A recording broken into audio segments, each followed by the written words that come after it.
Good afternoon, everyone, and welcome to the next session in NTW22. How does a GP spot thrombosis in 600 seconds with a patient? This afternoon, we're joined by Dr. Raza Alikhan and Dr. Matt Fay. Raza is a consultant haematologist at the Haemophilia and Thrombosis Centre, University of Hospital Wales, and Guideline Committee and Chair of the BSH Cancer Associated Thrombosis Guideline Writing Group. He is a Fellow of the Royal College of Pathologists and a member of the Royal College of Physicians. Raz has extensive research interests and is the UK Chief Investigator for both the Pixapan treatment of cancer-associated thrombosis study, and Caravaggio,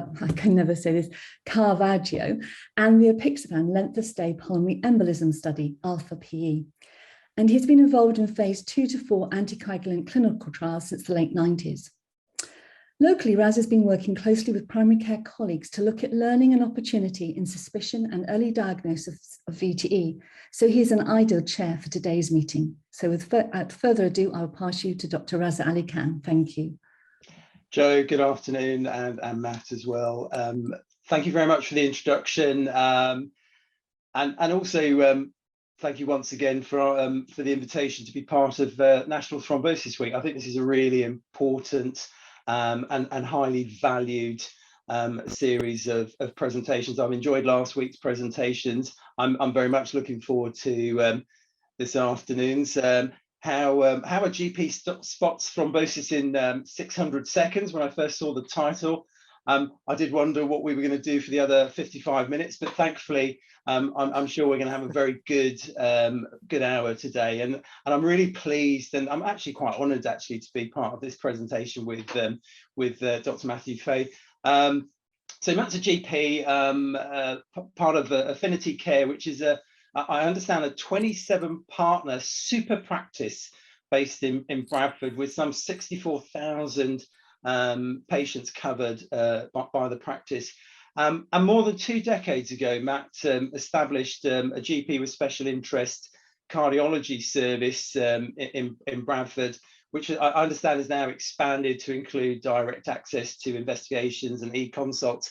And when Matt first sort of came onto my radar, it was when he established the Bradford VTE service, and I can remember consultants coming up to me, other haematologists with an interest in clots, sort of referring to Matt and the Bradford pathway, as it affectionately became known, and we'd all be sharing copies of it. So I'm really looking forward to your presentation today, but specifically maybe asking you some questions about how you established that. One of the things I had on my list of achievements that I wanted to achieve over my first 5 to 10 years as a consultant was establishing something akin to the Bradford pathway, and it's taken me almost 10 years to do that. So Matt, I'm looking for some pointers there. But Matt's not only involved in VTE, he's also part of the NICE-AF Guideline Committee. He's an advisor to the AF Association, the Arrhythmia Alliance, the Stroke Association. He's also a trustee for Thrombosis UK. He does all of this, but I think most important, and I've heard you say this before, Matt, is that first and foremost, you're a family doctor. And so I'm really looking forward to your presentation today. And I think I've spent about 5 minutes introducing you as well. So I'm now going to hand over to you, and I'm going to be quiet. Thank you very much for that introduction. I always love the fact that I'm credited with the Bradford pathway, where ultimately what I did was steal the Einstein protocol and just implement it. So I'm always appreciate that I was given credit for it. I'm just going to share my desktop, so hopefully we will get the slides. So I've talked on this similar title of how does a GP spot X in 600 seconds, because ultimately a GP has 10 minutes with a patient, and that's 600 seconds. And remember, within that, we're waiting for the patient to walk up the corridor. So those of us who always work at the end of the corridor have even fewer seconds. And we've got to get the conversation in around the pets and what the granddaughter's doing. So usually, as Raza's quite rightly pointed out, within that 600 seconds, we're really talking about 5 minutes where we're doing the actual clinical work.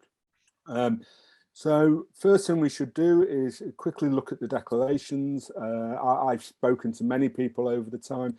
I just want to highlight that I am the medical director of Lumira DX at this point. So I'm going to very carefully skirt around the edge of point of care testing. But I want to make sure that people recognise that. So how does a GP, a jobbing GP, identify somebody who could have VTE? And the answer, and this is where me and Raza could go for lunch quite quickly, is you've got to think about it. So first and foremost, the clinician actually has to think that this is a possibility. And the only way we can think of it as a possibility is to be thinking about our basic science, to be thinking about the symptoms and signs. So let's go back to basics as a start point. So when the patient comes into the GP, I would suspect there's very, very few of my colleagues who are thinking, I know what I need to do with this patient. I need to consider Virco, and how does Virco fit in the situation with my patient? But ultimately, this is something that we should be thinking of. We should be thinking, what are the risk factors that my patient is carrying? If they came in with pain in their legs when they're walking, which is relieved by rest, immediately the doctor's going to start asking about smoking habit, their diabetes status, whether or not they've got vascular disease elsewhere in their body. They will be thinking of those risk factors for that particular illness. But when they have a patient presenting with potentially VTE, do they start going through that list of risk factors? And they're not as if they're very hidden away. These are well known. So first question is, have you ever had it before? And you could ask that question of anybody with any illness presenting in general practice. Have you had these symptoms before? What was it then? And what did we do about it? Is this somebody I know who could be at risk? Is it a known cancer patient? Nearly all cancer patients in general practice now are actually flagged. So our clinical systems have got little markers on them, identifying this person as suffering from cancer. So if I see that flag, pretty much any symptom they present with, I should be thinking, could this be related to their cancer? And of course, VTE can be related to cancer. So I need to be thinking in that direction. The older population, most people will be aware that the older population tends to be the people who come to see general practice and come to see the general practitioner a lot. And that repetitive review of the same patient can blinker us to the diagnosis. But I'm not going to go through the whole list, but there are clear risk factors that we can think of. And then, of course, particularly in our slightly younger population, maybe this is a transient risk factor, so they don't carry much of the previous list, except when you come to Bradford, we tend to have a slightly heavier frame. So, are they also on the pill? Have they been to some other service? Because unfortunately, we're fracturing our primary care. So they may not actually come to the general practitioner for their contraceptive treatment. They could, of course, be a trans woman, so there may be estrogen being used there as well. So we need to be thinking about what else we may have been adding into the situation that could make a risk of VTE higher. And of course, pregnancy and that postpartum period. So, when we're thinking about the people in late pregnancy and early into their post-delivery phase, we should be very heightened to the idea of VTE. I've personally had a patient, unfortunately missed by my colleagues in general practice and missed by the ED department, even though she was only 3 weeks postpartum and her symptoms were put down to dyspepsia, where the risk factor was so present and so high. It's strange to think how we could have missed it. I'll go back to that earlier slide. They didn't miss it. They didn't think of it in the first place. And that's why the patient got into trouble. So I'm coming across, just think about VT, think about the risk factors, and life's easy. It's a doddle at that point. But then we get into the symptoms. So let's think of the symptoms of PE. And of course, breathlessness. So in our post-COVID era, we're seeing a lot of breathlessness. And I know from the published research that we're seeing a lot of VTE also in that cohort. But we're also seeing a lot of people who, rather than jogging around their garden or taking that half-hour permitted exercise break, watch the whole of Game of Thrones. And so we've got a lot of people who have been deconditioned over our last 18 months, 2 years of incarceration. And so we're seeing a lot of breathlessness, which is just the fact that people need to get back to their normal activity. Pleuritic chest pain, it's important we talk and ask the patient about that. But cough is such a frequent symptom in general practice. Yeah, if we were not to see anybody with cough in general practice, we probably have enough GPs to deal with the workload. Not quite, but we'd probably be close. And of course, those are the symptoms which we see repeatedly. Raza was kind enough to give me a little bit of his time last week to talk through these slides. And we talked about hemoptysis, an important symptom in pulmonary embolism, although we don't see it frequently. Actually, it's a good sign in general practice because it means we're going to do something. A patient will not be dismissed with hemoptysis. At the very least, they're going to end up with a chest x-ray, which may be elective and may take a few days to arrange, but at the very least, they're going to be investigated further. If there's any smoking history in there at all, they're almost certainly going to find their way to a respiratory consultant within the next couple of weeks. So some of these symptoms are so powerful, they may distract from PE, but at least they put the patient on a care pathway where somebody else may be able to make that diagnosis. And so it's those really bland symptoms, the dyspnea, the cough, the non-specific chest pain, where we get ourselves into trouble. And what about DVT? And DVT, again, pain in our legs, you know, it's so common, and a little bit of swelling, particularly because of our aggression with blood pressure management, the wide use of dihydropyridines and alpha blockers, which all cause a little bit of puffiness around the ankles. So when we see that, are we eager to dismiss it as a side effect, an iatrogenic side effect of our intervention, or do we start taking the history in a bit more detail and try and dig down into that, bring out those risk factors that we discussed earlier to see how that might play, and then what would we do after that?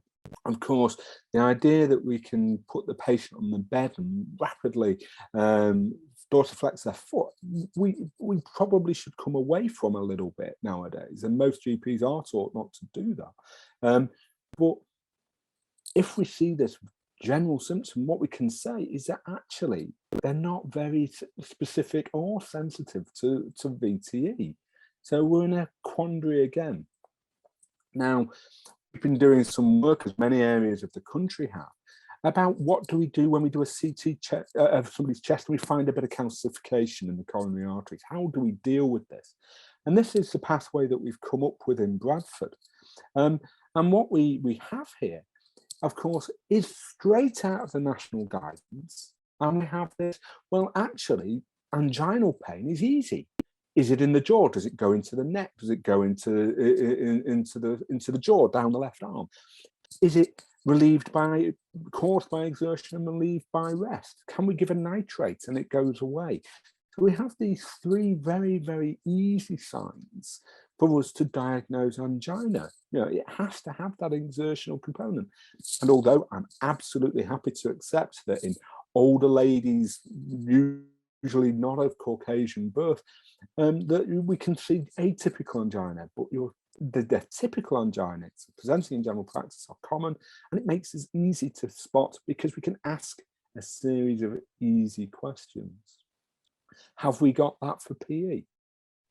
Well, not so much. So another problem that we have is how do we deal with all this breathlessness? I've just commented on how often we're seeing this at the minute, and some of it, of course, is pathological. Some of it is just physiological response to inactivity. So we tried to come up with a pathway in affinity care, and we came up with this draft of how we might be able to take the history from our patient, examine them. If we can spot the diagnosis, great, but if we can't, what do we do next? And what we decided to do was look at a wide battery of tests so that we don't have the patient constantly coming back for further investigation, including a chest x-ray, and then some guidance of how we may then go on to manage that patient. But it's not us, only us in affinity care who are struggling with this. We're also seeing this in the national team as well. So we have this, which was put together in the NHS about how do we assess the breathless patient. And again, we see multiple questions and these leading to an idea of how we might manage further. What you do notice is PE manages to get in there just at the very bottom of the list. So unfortunately, if you're on a shorter screen, you may find that that was chopped off the list for PE, because we think, I'm suggesting that acute PE can be difficult to spot. Chronic PE is really difficult for the GP, although I would suggest that asking, is your breathless getting worse in a stepwise manner, is always a useful test. But you've got to think about the possible diagnosis before we get into that. What about tests? So if the patient's acutely unwell, we're going to send them off to hospital. And that's the nature of general practice. If we've got somebody who is systemically compromised, then they're out of our realm, and we need to ask our colleagues in secondary care to get involved. So if we don't think that we're in that setting, what tests are available to us? And of course, the one that everybody thinks of immediately is the ECG. And if you're lucky enough, and I am very fortunate that I have very obliging nurses who will do me an ECG at very short notice, you know, what are we looking for? And of course, what we're looking for is S1Q3 T3, because you see that all the time, don't you, in ECGs in people with PE. Apart from the fact that a lot of my colleagues struggle with ECG in the first place, this is not that common. So what is the commonest ECG change that we're going to see? Well, we could see a tachycardia. That's much commoner than S1Q3 T3. If you see right bundle branch block, how do you know that that's not well established and actually just a normal variant for that patient? So arresting tachycardia might help us if the patient's starting to compromise. But we should have taken a pulse. We should have been able to get that from the clinical examination. So is that really an ECG change? Commonest ECG change in PE? Nothing at all. So when you do the ECG, and similar to cardiac infarct, if you do the ECG and it's normal, it's not actually progressed you down the line very far. So I think we should leave the ECG to the chronic and progressive breathlessness rather than leaping straight to it to try and help us with our PE diagnosis. What I think we have to talk about is risk scores. So we see nicely enshrined in the NICE guidance the two-level risk score with the Wells PE and Wells DVT scores. And if these are readily available to us, and the DVT score is available in System 1 as a template, so one of the largest clinical systems in general practice, we can easily pull up the Wells score, and then we run through a Wells score. And if the risk is there, then the risk is there. And then the clinician has to, once they've been prompted that this could be VTE because there's risk, they have the question at the end there, the get out of jail free card of, well, do you seriously think it is a PE? Because you can take away a DVT, because you can take away 2 points. So you can correct it for that gut instinct that all of us carry as a clinician. Whether that's always a good idea, I think is a different discussion, but we can do that. But when we look to the PE score, what we find is that for a PE, the clinician has to be really invested in the idea that this is a PE, because to push it over the line, we need that 3 points from me saying, I think this person's got a PE. So if this score has come to me unprompted, and I'm doing my quickest to get rid of the pop-up, as we all do when we go to YouTube or any website where we're just deleting all our pop-ups, then I might say, well, I don't think it's a PE because I've not actually thought about the diagnosis, and therefore I'm dismissing this. So is there a better way to go for PE? And of course, many of the audience will be completely aware of the PERC score. So asking the PERC score and scoring that. So that's bringing in that tachycardia that we've just discussed. It's bringing in the oxygen sats. All GPs have O2 sat monitors now. It was how we helped ourselves deal with those patients with COVID to work out who can remain in the community and who could actually go into hospital. And the rest of this is just, again, those basics of taking a history. And I would suggest that if we had an automatic system, that if I was putting dyspnea or breathlessness into the notes, something like the PERC score flicking up, just to make sure that I've paid attention to key parts of the history, made sure I paid attention to key parts of the examination, that might help us work out who we should be sending on to our hospital colleagues, or at least discussing with MAU.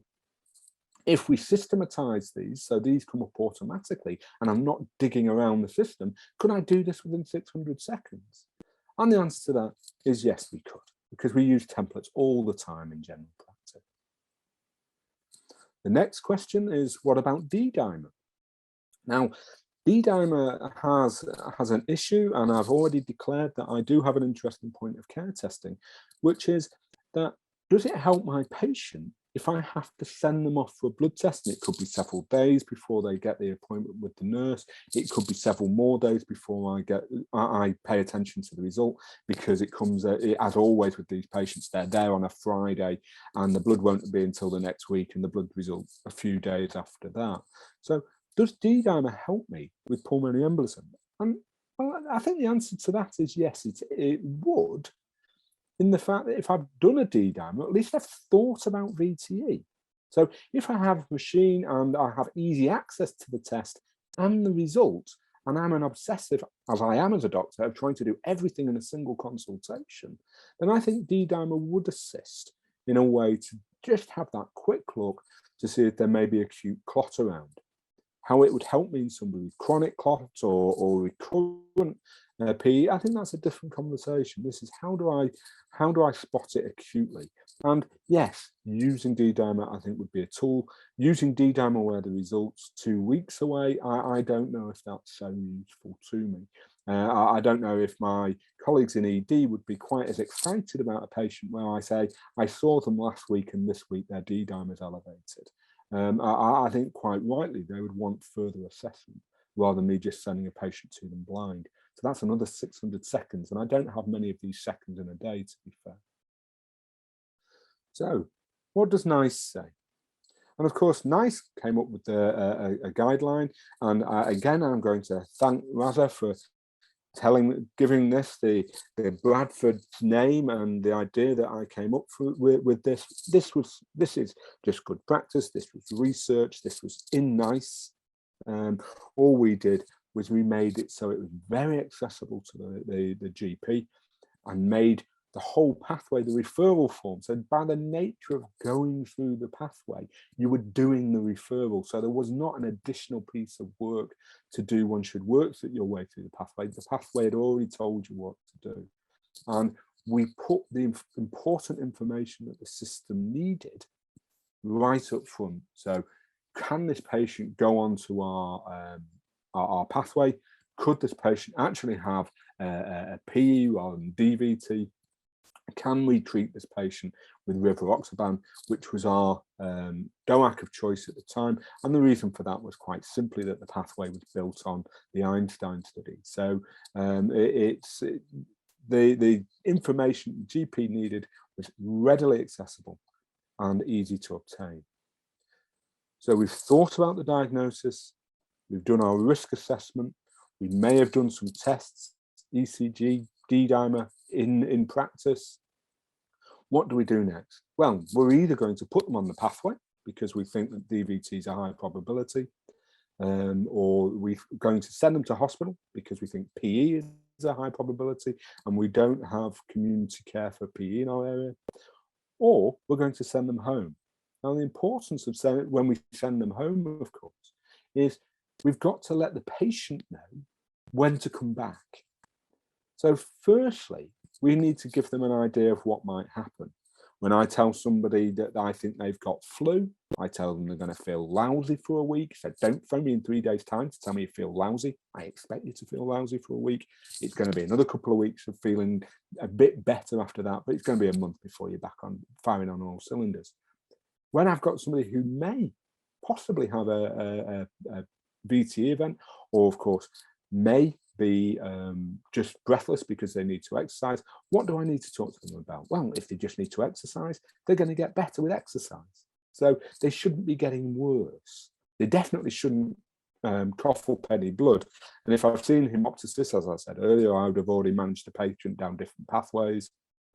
However, if the patient, what I say to the patient almost every time is, I think you're fine, but if you cough up some blood, all bets are off and you have to come back to see me, because that's changed everything quite radically. Are we seeing stepwise change? Could you go up the stairs 2 weeks ago and now actually getting out of puff going up the stairs? So, you know, make people think, you know, could I be throwing off clots? Could I be making myself worse? Palpitations, and of course collapse. And I would be telling a patient in this setting that if they collapse, they need to see our colleagues in A&E, because something significant has added to that breathlessness or that mild chest pain that they've been feeling.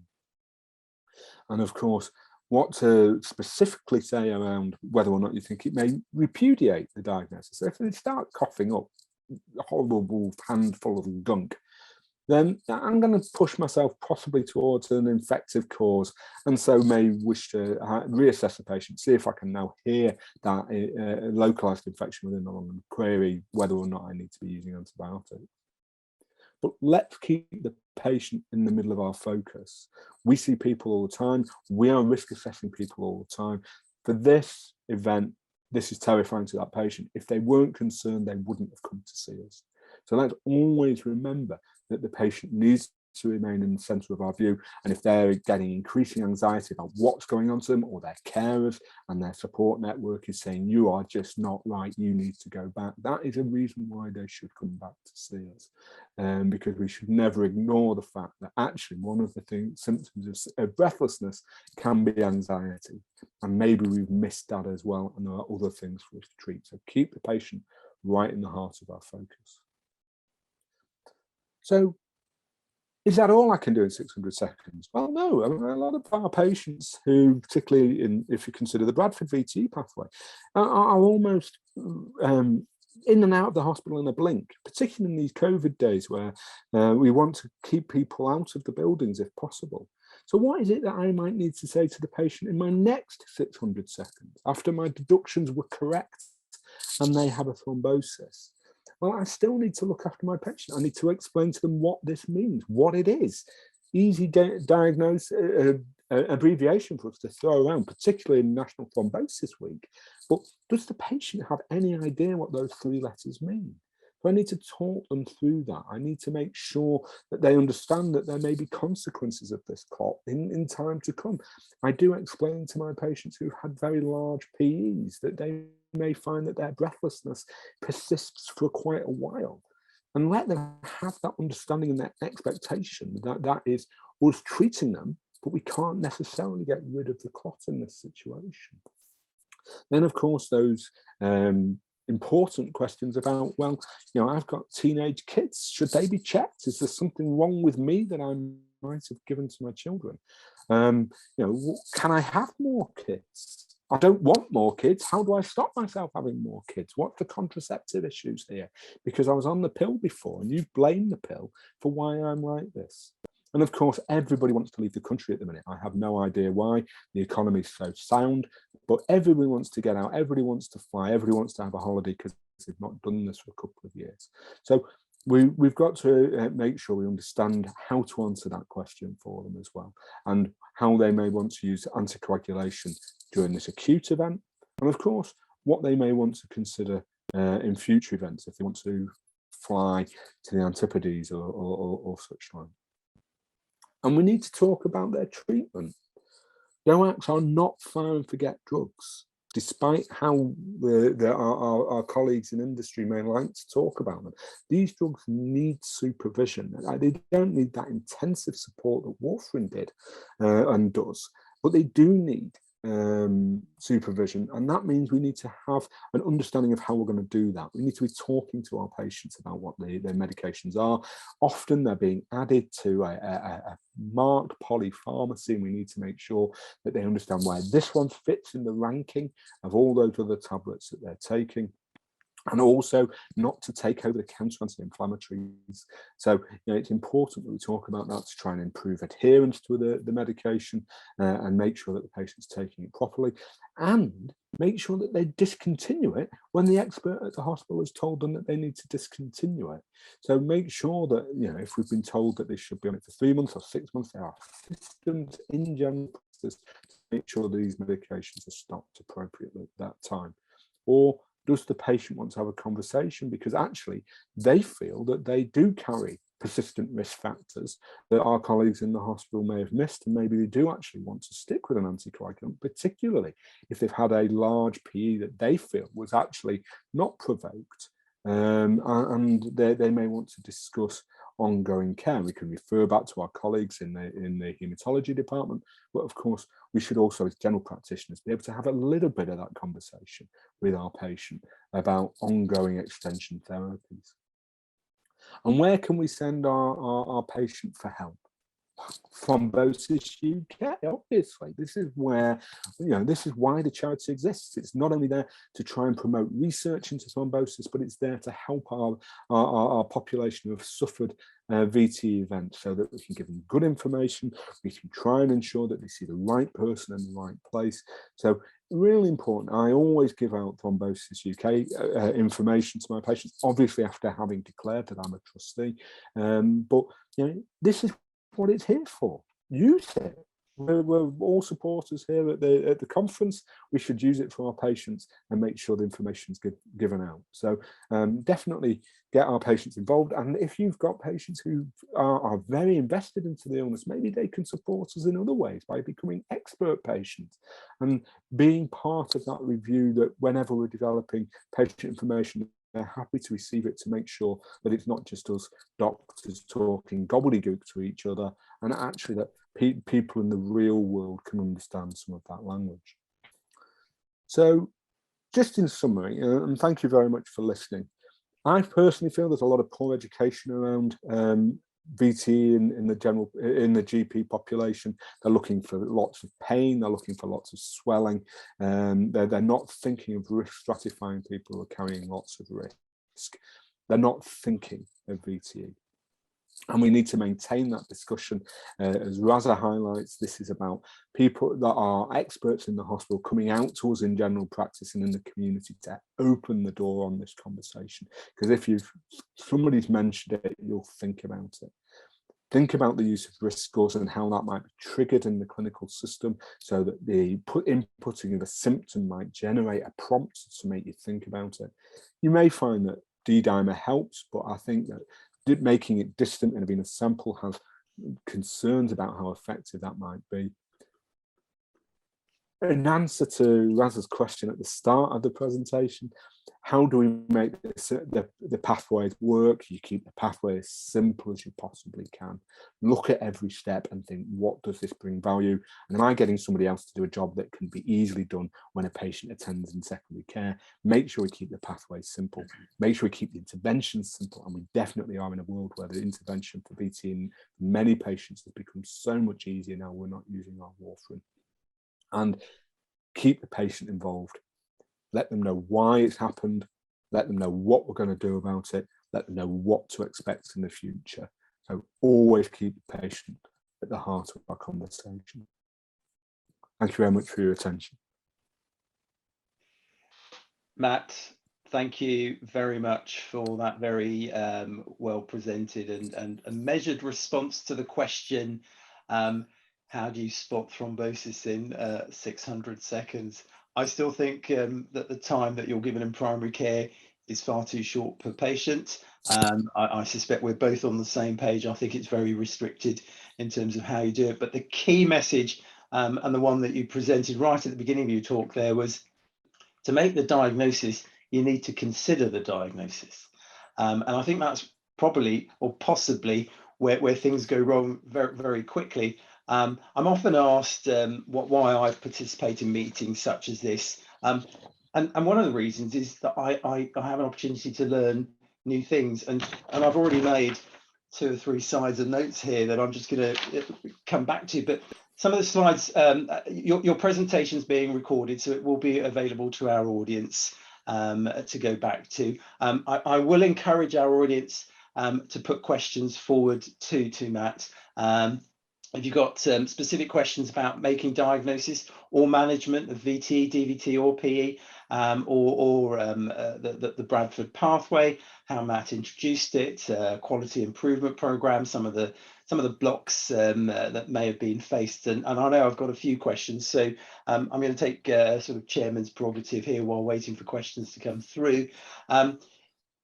You mentioned this differential diagnosis of breathlessness, and I found that slide very helpful, and it's certainly one that I'm going to be screen grabbing for future use. I think if we're looking at swollen legs or patients with breathlessness, the differential diagnoses are so wide. And so rather than that using this sort of clinical gestalt and trying to sort of say, I think it's this, I think it's that, you touched on risk scores. And you mentioned, particularly for PE, you mentioned 2 risk scores. You mentioned the Wells score and the PERC score. Do you have a particular order you would do those scores in? For myself, Raza, and this comes from that 3-point score, like initial GP or clinician score within Wells, which is I very rarely go to Wells, because for me to be in that box, the patient scored 3 points immediately, because that's why I'm even thinking about that. And the reason I'm probably in that box is because they've got a risk factor. So they've hit 4 immediately. So essentially, for me, for Wells PE, and I don't want to degrade the score, but for me, it's just the fact that for me to have even looked at it means that they are so close to being at risk, because they'll hit that 4 point. So I like PERC because it brings a little bit more science to my, is the reason I'm thinking, am I seeing PE everywhere? Is it like, the Americans in the 50 and there's commies under the bed? Am I just become obsessed? And so I like PERC because it pulls me back from my obsession. You've thought about it, Matt. Can you prove it? And if I can't prove it, then I need to think somewhere else, and I need to go down another path. So I think it's if you were to be using it as a prompted tool. So I put breathlessness into my clinical system as a word, and the clinical systems can then say, well, here's a protocol about that. And I could click on that, and I hadn't even thought of PE. And that comes up, and I say, well, I don't think it's PE. No for those 3 points. Fine. But for me to have even looked at it means that I already think it's a PE. And I need to be persuaded it's not. And it's very interesting, because while nice, they promote both Wells and the PERC score and Wells DVT scores. And I think in the hospital environment, and for those of us who have quick access to non-point of care tests, so I have the luxury of a lab literally just 1 floor above our DVT clinic, we can get blood tests back and forward very quickly. The thing about Wells scores is, while it's great in that it's binary, DVT likely, DVT unlikely, PE likely, PE unlikely, if it's unlikely, you've still got to do your blood test to get that positive predictive or positive negative value out of the risk scores. Whereas PERC, as you highlight, it doesn't actually say to you, do you think it's a PE? You've got to be thinking PE, but it's not in the score. And so if you PERC score 0, that's very useful. So, and something I think is really important in what you've just said there, Raza, is when we looked at the coding within our clinical system, because Bradford's all on system 1 in general practice, so we can get our data team to pull out all the codes that have been used for any particular thing. We didn't see any low risk Wells scores. So it's almost as if when the GPs brought that template up, they already know that they're going to have somebody who they have they're going to send forward. It's already 2 and above, really. And they're going to be sending them on because they had to do the Wells score to complete the form to do the referral, so they had to do that bit. And they never scored it if it was low. So I think a lot of VTE goes missing, even when we've got such a great pathway, and I have to say great GPs based in Bradford, but I think we miss a lot because if you didn't think about it, you didn't think about it. And those lower risk patients who should have had a D-dimer don't get their D-dimer, and they present with more serious disease down the line. And going back to this Bradford pathway, like I said, I was in the audience probably a decade ago listening to you present these sort of non-hospital based practice. You know, I've trained my entire life in a hospital. Everything's done here because we've got all the toys, the blood test, the kit, and you were standing there saying, well, actually, look, we can do most of this in primary care. And I've spoken to GPs who actually have the ability or the facilities to scan on site. What sort of blocks did you face when you first introduced your pathway or the pathway? I mean, it's much easier now with NICE recommending this, of course, but what blocks did you face and how did you overcome those? So the fundamental block, unfortunately, and as so often in the NHS, was money.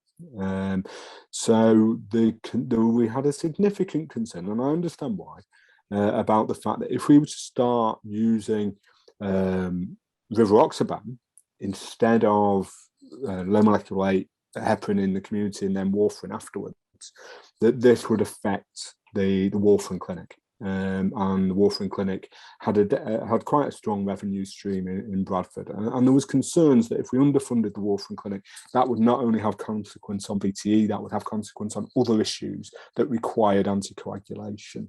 And of course, what we all know is the patient coming to warfarin clinic, particularly being charged per visit, as they were in Bradford, that early stage of loading and balancing is the bit that makes you afford the stability later on. So it was there was a lot of concern about that. But what we did was we had very detailed conversations with Sam Aykroyd and the pharmacy team at Bradford, who were fantastically accommodating. And what they did was they said, well, actually, the pharmacists who we might not need because we're not doing DVT, we're going to bring them in and they're going to run the thrombosis clinic, so that we will train them up in another role, and we will move that money from anticoagulation in warfarin to running the thrombosis clinic, which we didn't have until that time. So we moved one resource to another place, and that really helped. But why was that? Why? Because we had a hematologist who was very, very open to change, and we had an executive in the hospital which just wanted to balance the books, and they were happy to do that and balance the books. Our real secret, by the way, which I don't talk about often, is the previous pathway, and there was 3 different pathways in Bradford, depending on which bit of Bradford you historically lived in, and they were all rubbish, and it would take you half a day to get a patient onto the VTE pathway. This one was easy, and that's what it was to sell it to the GPs. This was easy. You didn't have to phone around pharmacies looking for low molecular weight heparin. You didn't have to work out which nurse was doing the simplicity every time. So again, that's another key message that I'm taking back from here. First, think about the diagnosis and then keep your pathway simple.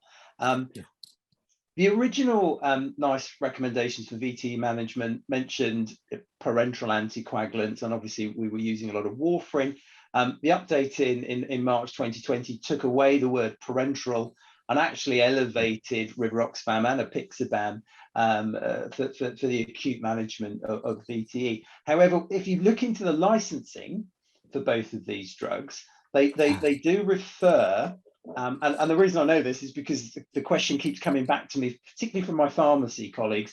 when we want to introduce a pathway, the licensing is for confirmed diagnosis. Yeah. And you've had your pathway established for a long period of time with rivaroxaban for patients who are suspected of having DVT. And so how have you addressed that?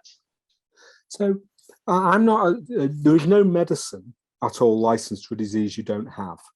So when I give you aspirin because you're clutching at your chest and look like you may be having a heart attack, I've made a clinical diagnosis, and that diagnosis is true until somebody tells me it's not. And so that person has got a DVT. Until somebody proves that they haven't, they've got a diagnosis, because no medicine at all is licensed for a disease you don't have. And so that means we can't do anything until we've got confirmatory testing.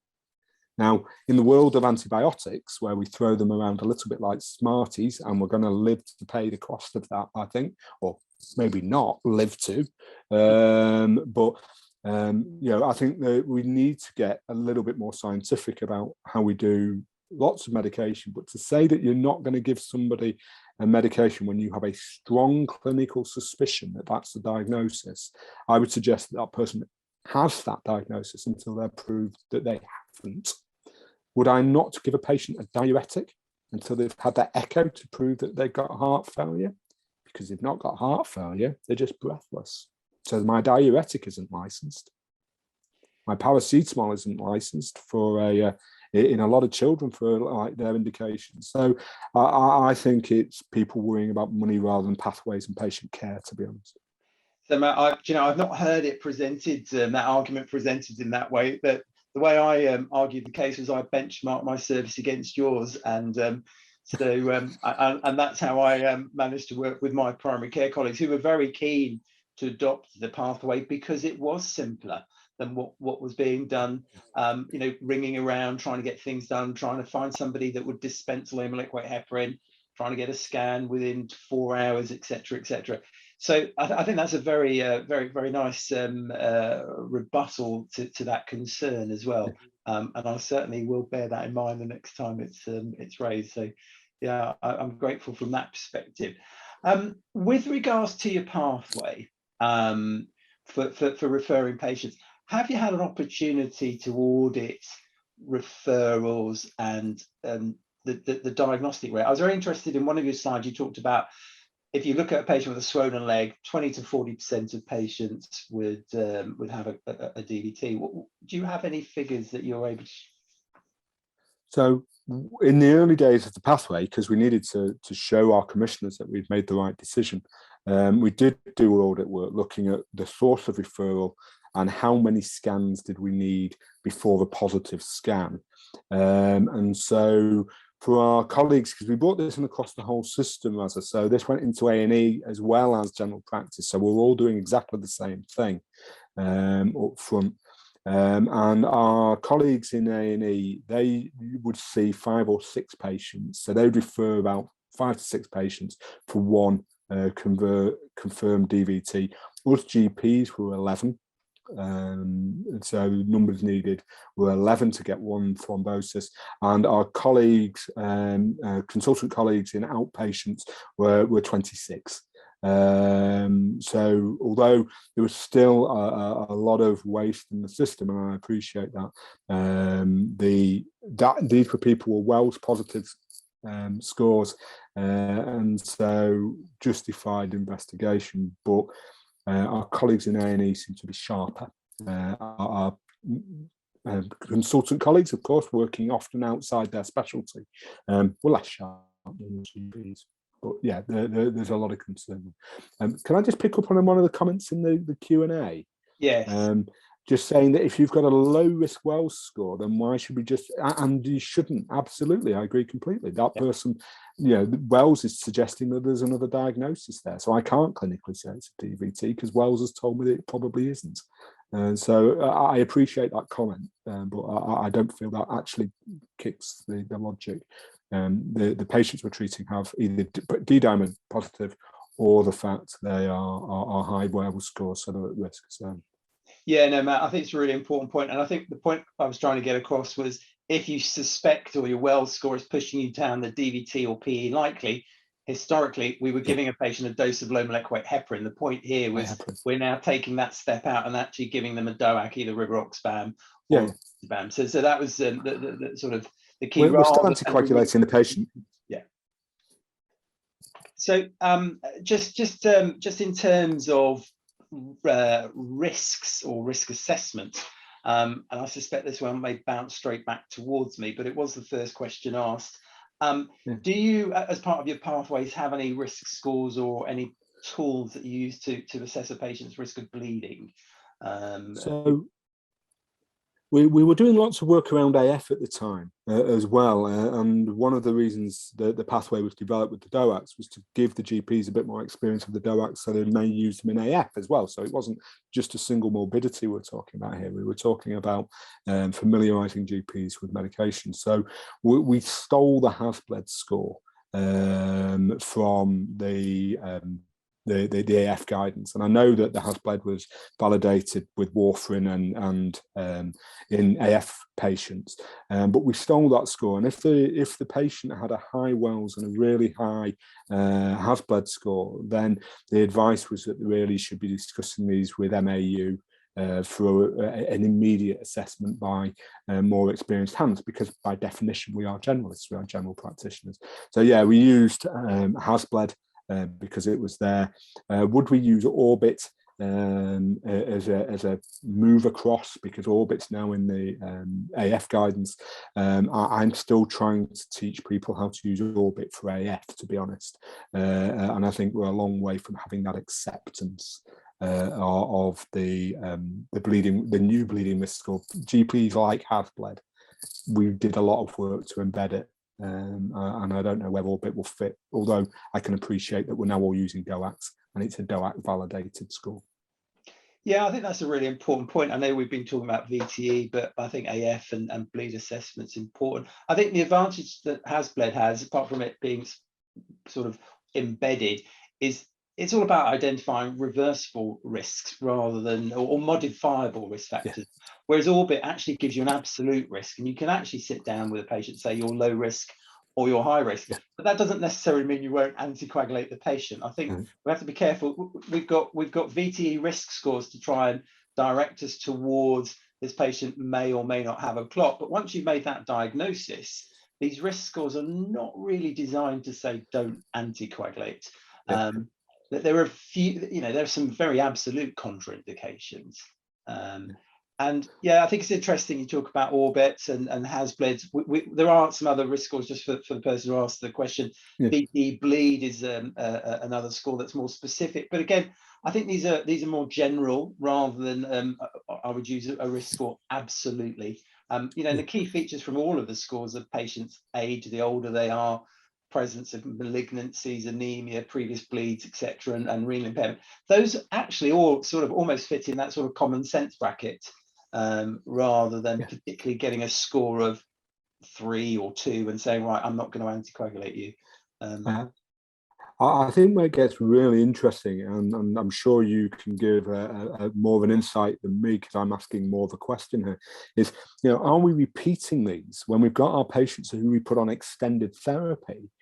Are we repeating these when we're seeing them for their DOAC reviews? Are we actually looking at hemoglobin or hematocrit trends as we see them cascading downwards because of our anticoagulation? It's a little bit like, a puppy's not for Christmas, it's for life. A DOAC, when you've given it to a patient for life, are we making sure all the time that it's being appropriately assessed? Or is it like the statin where we fire and forget about it? And it cannot be like a statin. Yeah, I think, Matt, you raised a number of really important points there. I was interested in when you put your presentation of your slides, you use that it's not fire and forget, and you talk about the safety netting and the importance of reviewing patients. As your pathways very much are ingrained, and you're taking a lot of the responsibility here, after you've initiated your DOAC and the diagnosis is made, at what points in your patient's journey are they being followed up or reassessed or recounseled? So here we come back to Dr. Ackroyd, Sam Ackroyd in Bradford.